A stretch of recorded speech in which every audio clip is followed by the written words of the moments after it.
In the previous article, how many people in China really want to swallow Taiwan? The conclusion is that within the whole People's Republic of China, there may be only a few thousand people who are intent on annexing Taiwan and putting it under the control of the Communist Party. At the end of the article, I put forward a big question. The number of the Liberation Army in China is more than 2 million people. How to explain that conclusion? This article makes an analysis on this question. First, whether or not to attack Taiwan by force is a political decision, not a military decision.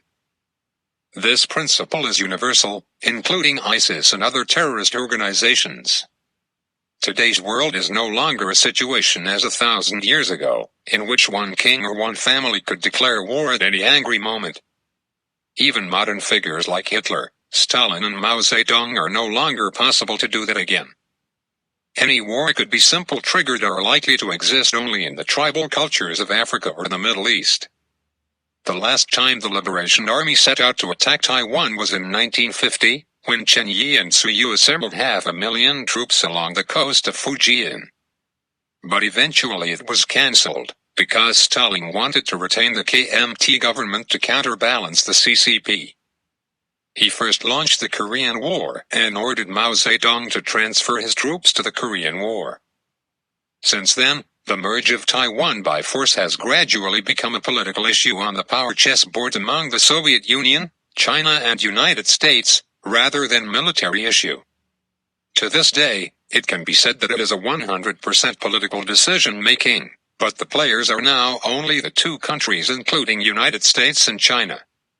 But this does not mean that the Liberation Army has no plan to attack Taiwan. In fact, the plan is being carried out every day.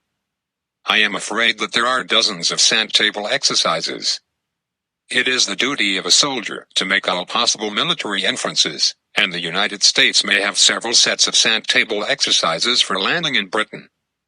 What Taiwan people need to pay attention to is not the threat of the Liberation Army attacking, but whether Taiwan's own national defense and security do enough sand-table exercises, as well as the changing political situation between China and the United States.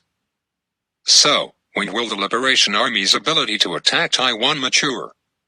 It's a bit like asking when your home is capable of buying the most advanced 120-inch television.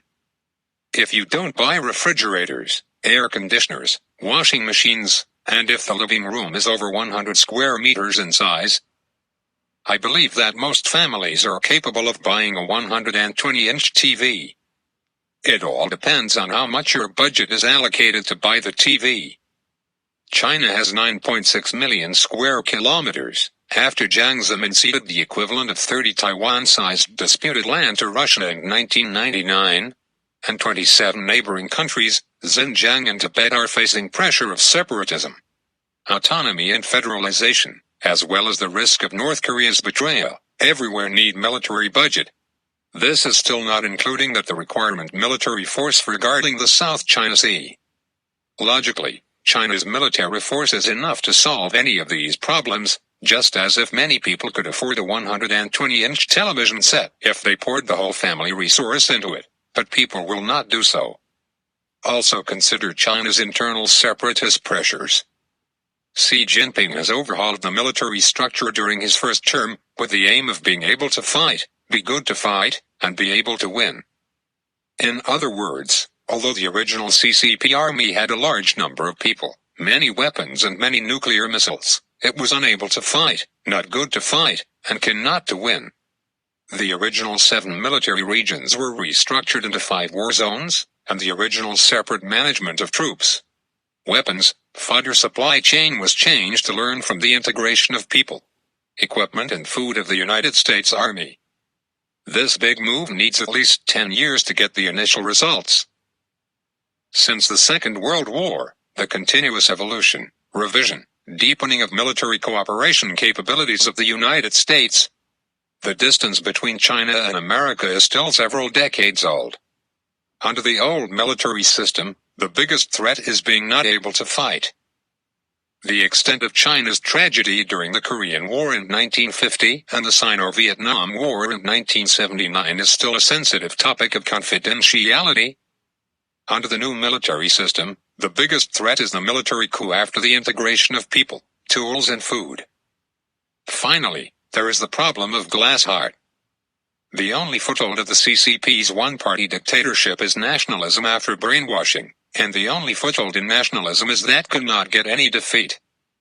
Otherwise, the morale of the people will soon collapse. Imagine you are the leader of the CCP. When will you really want to attack Taiwan?